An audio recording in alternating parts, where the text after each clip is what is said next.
Hey there, welcome to another episode of the Quill and Candle. I am Father Roderick. I'm on top of a mountain, and behind me is the place where my novel started in October of last year. And now I'm back to finish the first draft. On the right side, you can see two lakes, and those lakes in the valley that surrounds it has given the name to the monastic city that was built there in the early medieval times by Saint Kevin. Two lakes, the Valley of Two Lakes, Glendalough, and that's where I'm staying this week. Now, I originally came here to film a documentary about the Irish saints. I filmed some other documentaries about the same theme in Scotland and also in Ireland years ago, and I wanted to go back. I've always been fascinated by the early Christian culture in these Gaelic and Celtic environments. And that is what brought me initially here to Glendalough, where you have one of the most important monastic sites.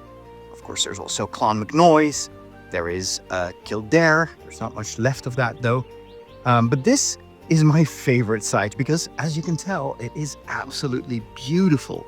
The surroundings here are very calming, very peaceful, very uplifting, exactly what you need to focus on writing.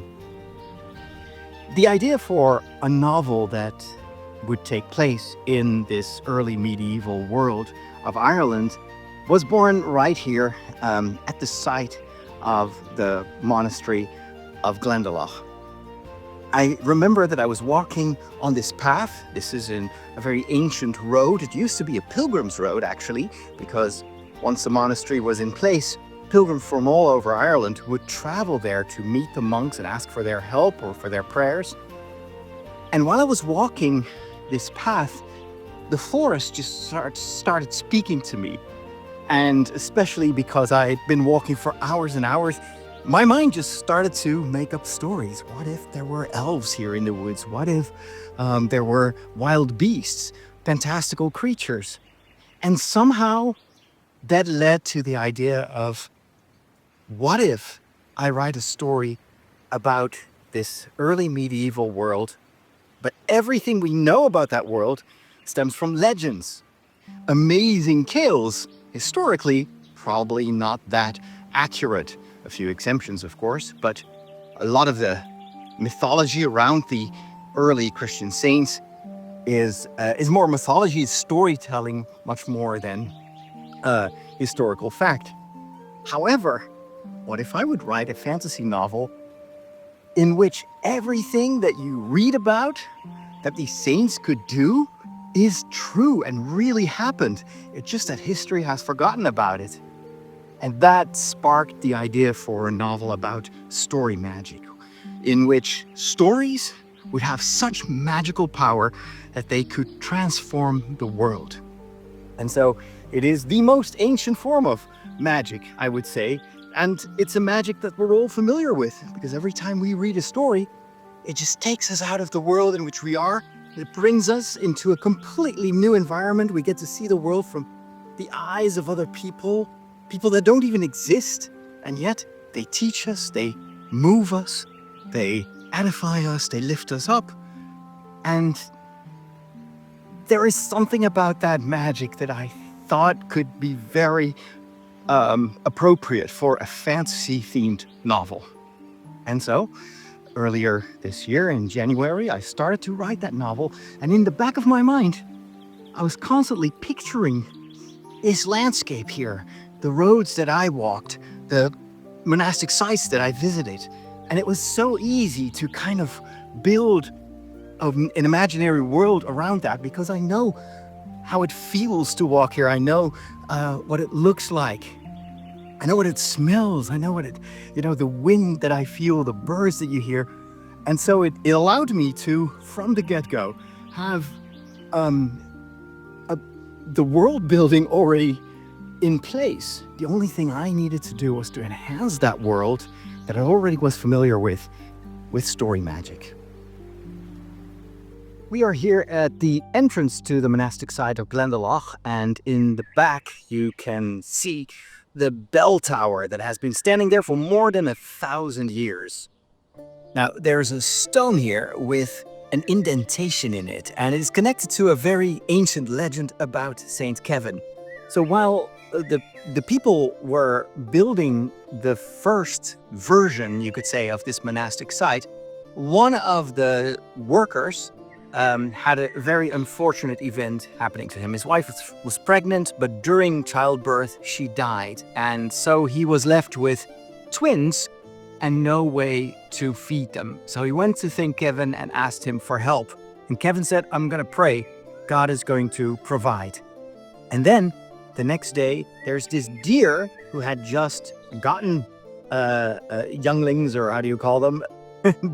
and came down the mountain and offered itself up to be milked so that the milk could then feed the children. And according to legend, this is the place where St. Kevin was milking the deer, and the milk was collected here in this indentation in the stone. Isn't that wonderful? Now, I love stories like that, and I've been collecting a lot of those ancient legends and tales about these saints because I think that I can at least use some of them in a different form in my story. And I think it is kind of cool to base part of the details of my story on historical tales.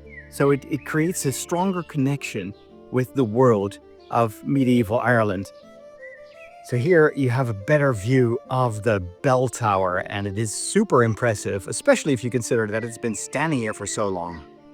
Part of the story of my first book is going to take place on a monastic site or in a monastery very similar to the one that was founded here by St. Kevin.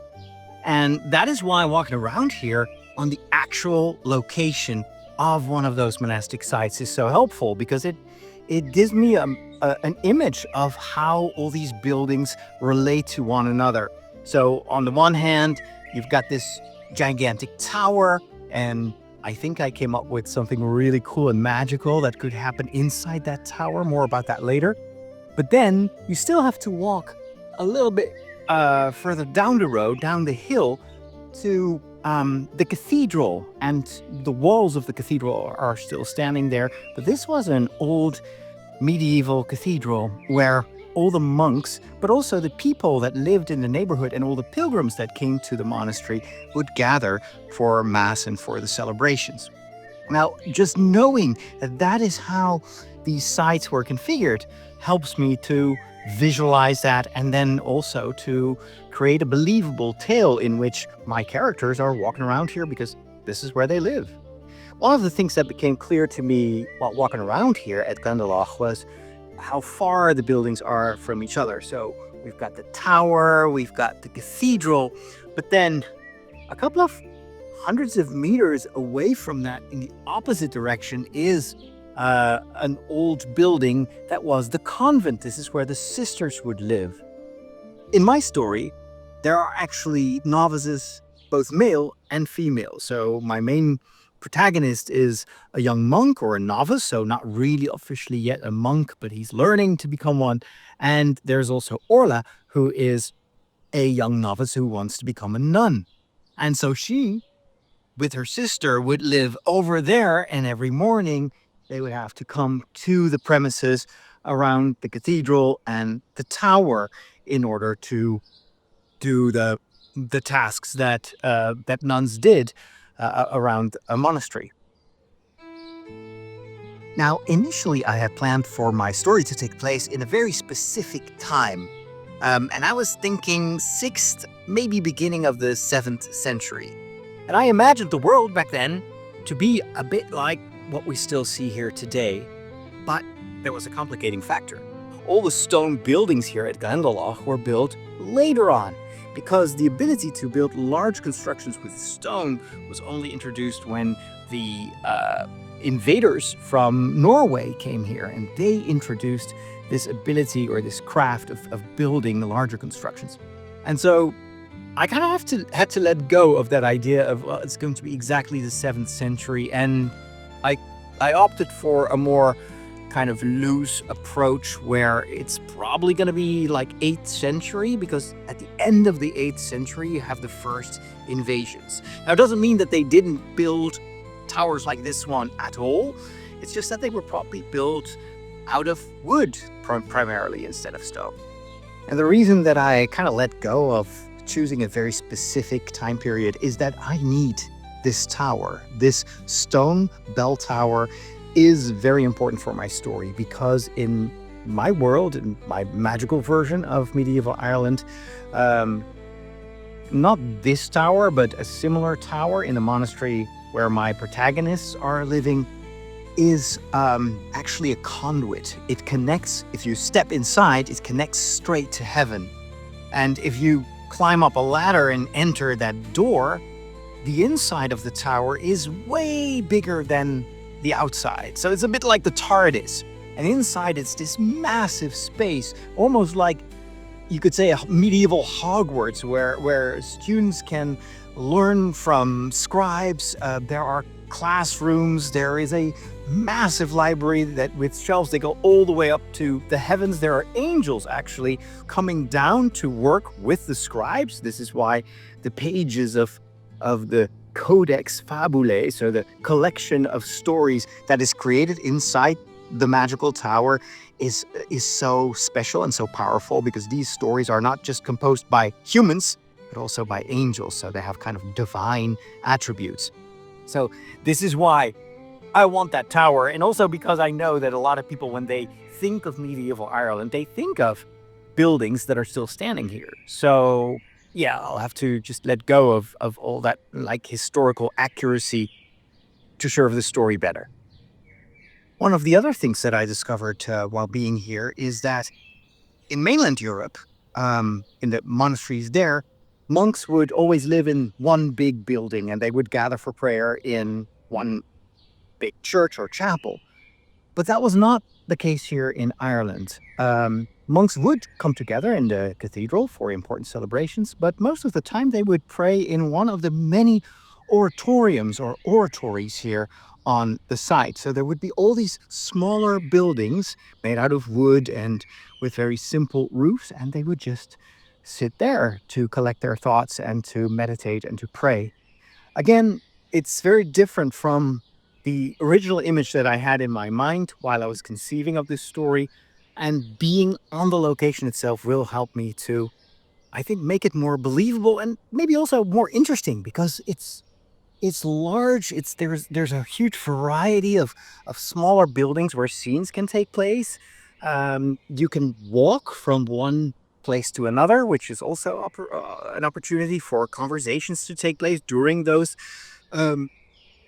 moments of movement. And so all that is super helpful.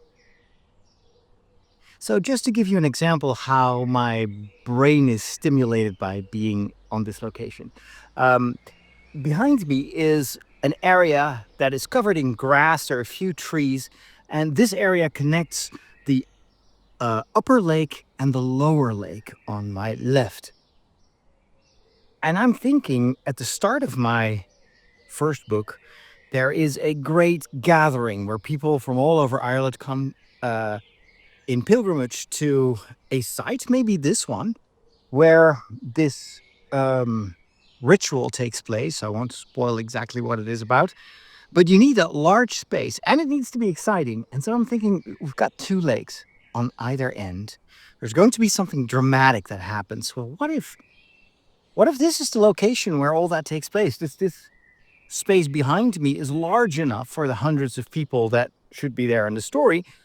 And then I can use the lakes for inspiration, because what if by something that happens, something that is triggered by the protagonist, whatever lives in these lakes comes alive and starts becoming a menace. And all of a sudden, you've got mystery, you've got magic, you've got monsters.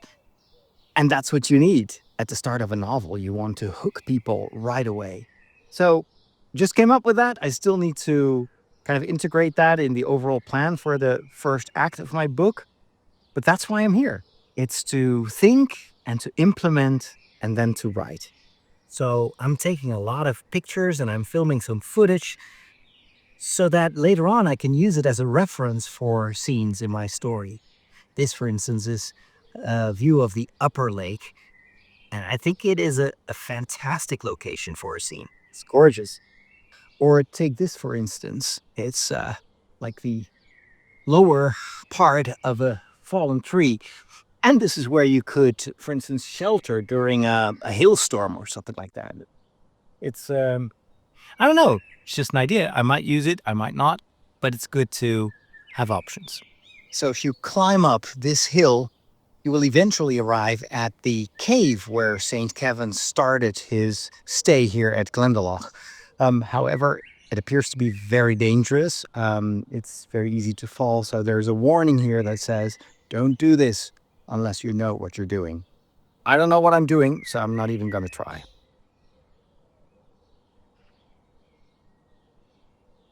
So apparently you can get to the place where St. Kevin was staying at the beginning of his time here in Glendalough. This stone shows Kevin stretching out his hand in prayer, and there is a blackbird nesting on his palm. And according to the story, he has sat there until her eggs came out, which is about 3 months. Quite a patient fellow. So let's go down these steps and see where that leads us. I don't think we can get to the cave itself, but this must be more or less the location where Kevin took refuge. According to one of the guides that I heard, one of the main reasons that he wanted to go up the mountain here was to flee the young women, because according to the guide, he was a very tall, handsome man, and a lot of women didn't think that he was meant to be celibate. But he was, and he wanted to be, so that's why he climbed up this mountain to stay here. I don't know if it's true, but I do understand why he thought this was a great place to stay. So I guess the entrance to the cave must be up there somewhere. And that wraps up this special edition of the Quill and Candle filmed during my writing retreat in Ireland. I hope you enjoyed it. One last thing before we go, or actually two last things. I've been sharing a couple of stories that are based on old legends about Irish saints. And I reimagined them based on the stories that are out there.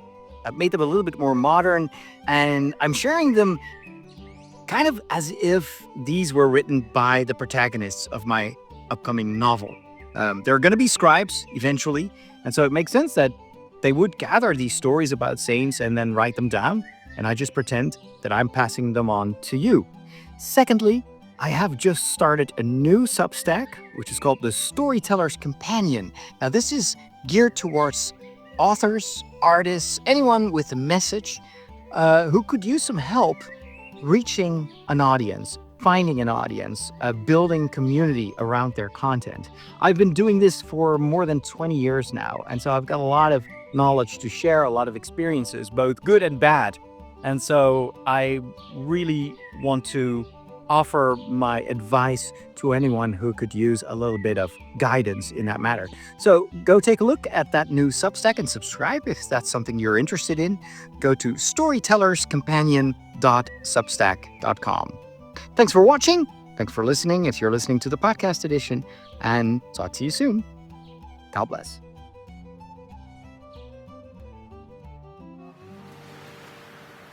Bonus content.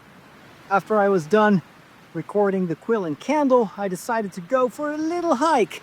And, well, it turned out to be a bit more ambitious than I originally planned. So, over there in the distance, you can see the two lakes, the upper lake, the lower lake. And I'm on top of this gigantic mountain. And I have no idea where this will lead me, but that's where I'm going. And here is where you can fall down an abyss. I gotta be careful, or this is gonna be the last episode. See you later.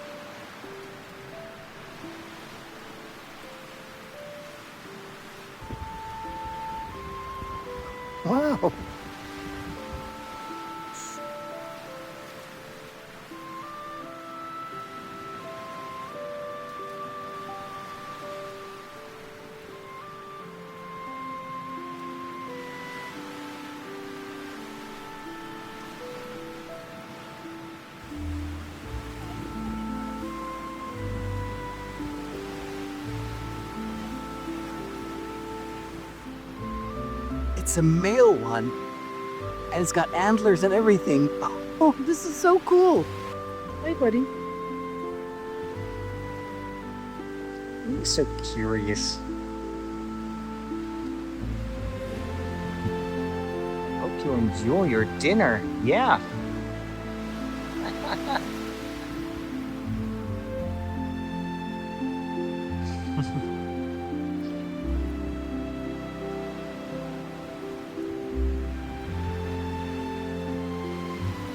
I think he's just walking along. Hi.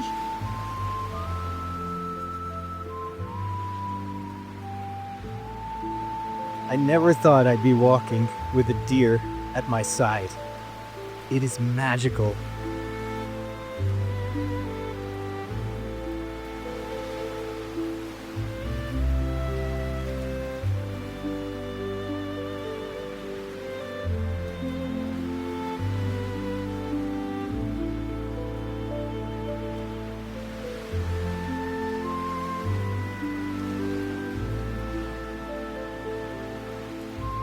I've never seen something like this before.